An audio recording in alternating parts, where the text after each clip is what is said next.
ہم لوگ عام طور پر باہر سخی بن جاتے ہیں، غریبوں پر بھی سخاوت کے دریا بہا دیتے ہیں، لیکن جو اپنے ماتحت ملازمین ہوتے ہیں ان پر سختی کرتے ہیں، ان کے ساتھ تعاون نہیں کرتے۔ آپ تجربہ کر کے دیکھ لیجئے،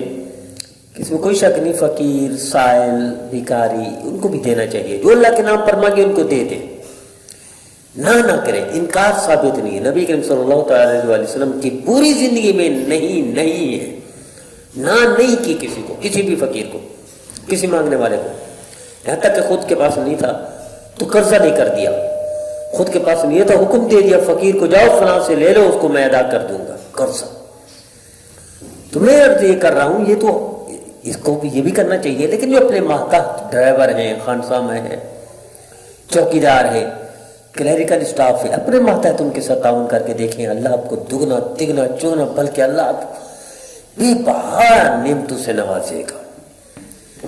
اس کا ایک واقعہ ڈاکٹر عبدالغنی فاروق صاحب لکھتے ہیں کہ چودھری حیدر علی اقبال ٹاؤن میں رہتے ہیں، تو آج کل یہ سیالکوٹ سے آج کل وہاں گلگت میں، تو وہ اپنے بیٹے کے ساتھ ہیں، انہوں نے کہا میرا واسطہ پڑا اسی محلے میں جہاں رہائش ہے، معراج عالم نامی شخص سے، تو اس کو ایک پھوڑا نکلا، پھوڑا پڑتے ڈاکٹر کے پاس گیا، ڈاکٹر نے لا علاج قرار دے دیا، یہاں تک کہ کہا اس کی ٹانگ کٹے گی ورنہ یہ موت ہے، اتنا بیماری بڑھ جائے گی۔ اب یہ خوف زدہ تھا، ڈاکٹر نے کہہ دیا کہ اگر زندگی بچانی ہے تو ٹانگ کٹوانی پڑے گی، اس کے بغیر چارہ کر۔ تو ڈاکٹروں کی جو فیس اور ہسپتال کا جو خرچہ آنا جانا سارا اسٹیمیٹ لگا کے ٹوٹل $1,00,000+ تھا، وہی پیسہ انہوں نے کیا کر دیا، ملازمین کو دے دیا، ڈرائیور کو دے دیا، خانسامہ کو دے دیا، ایسے ماتحت ملازمین کو دے دیا، اور جس ہسپتال میں علاج کرا دیا گیا تھا کہ ٹانگ کٹے گی، اس کے بھی نچلے اسٹاف کو دیے پیسے، یعنی کسی کو 5,000، کسی کو 2,000، کسی کو 4,000۔ ایک بیچارے غریب چوکیدار جو کھڑے ہوئے ہسپتال کے اس گیٹ پر، اس کے 4,000 بھی دے دے تو وہ تو خوشی سے جھوم اٹھے گا، تو نعرے لگائے گا۔ اسی طرح دوسرا معاملہ ہے، اپنے گھر کے ملازمین کو بھی اور اسی ہسپتال کے ملازمین کو، یہاں تک کہ جس ڈیٹ کو ڈاکٹروں کے پینل بیٹھا اور پینل نے اعلان کیا تھا ٹانگ کٹے گی، اسی ڈیٹ کو جب یہ ہسپتال میں ایڈمٹ ہوئے، ایک نئے ڈاکٹر تھا، اس نے کہا یار ٹانگ نہ کاٹو، فلاں انجیکشن ہے اس کو تجربہ کر کے دیکھو شاید وہ اثر کر جائے۔ وہی ڈاکٹر جو نئے ڈاکٹر تھا اسی پینل میں جنہوں نے ٹانگ کاٹنی تھی، فیصلہ کرنا تھا،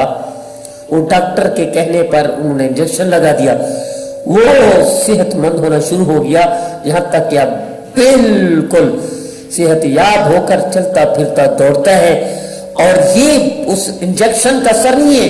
یہ دعائیں ہیں ان غریب ملازمین کی، ماتحت لوگوں کی، اور اسی اسپتال کے نچلے سٹاف کی جن کی تنخواہیں ہوتی ہیں 8,000 10,000، ان کی دعاؤں نے عرش والے کو کرم پر، عرش والے کو صحت دینے پر مجبور کر دیا، کہ وہ کریم اللہ چاہتے یہی ہے کہ کوئی میرا بندہ مانگے تو صحیح۔ وہ پتہ نہیں ان غریب ملازمین نے کتنا فریاد کی ہوگی اس کے لیے کہ اللہ اس کو صحت دے، اللہ تندرستی دے، تو اللہ تو کرم، اللہ چاہتے ہی کرم ہے اپنے بندوں پر، اللہ نے کرم فرما دیا، صحت یاب ہو گیا، اور آج بھی صحت یاب ہے۔ آئیے تجربہ کر کے دیکھ لیجئے، طے کر لیجئے اپنے ملازمین اپنے گھر کے ساتھ جو تعلق رکھتے ہیں نچلے درجے کا اسٹاف، ان کے ساتھ تعاون کیجئے، ان کے ساتھ احسان کیجئے، بھلائی کیجئے، اچھائی کیجئے، اللہ آپ کی زندگی کو تبدیل کر دیں گے، برکتوں کے انبار لگا دیں گے، نعمتوں سے مالا مال کر دیں گے۔ لیکن ہم سخی بنتے ہیں تو ہوٹلوں پر جا کر سخی بن جاتے ہیں، اور غریب ترستا بھوکا مر جاتا ہے، پڑوس میں وہ بھوکا مر جاتا ہے، اور ہماری دیگیں بٹ رہی ہوتی ہیں ہوٹلوں پر۔ آئیے یہ دیگیں بانٹیں اپنے پڑوس میں، اور اپنے ماتحت چھوٹے چھوٹے ملازمین میں، ان غریب لوگوں میں، تو اللہ کا کرم بھی رحم بھی آپ کی طرف متوجہ ہوگا۔ اللہ ہمیں ایسے کرنے کی توفیق عطا فرمائے۔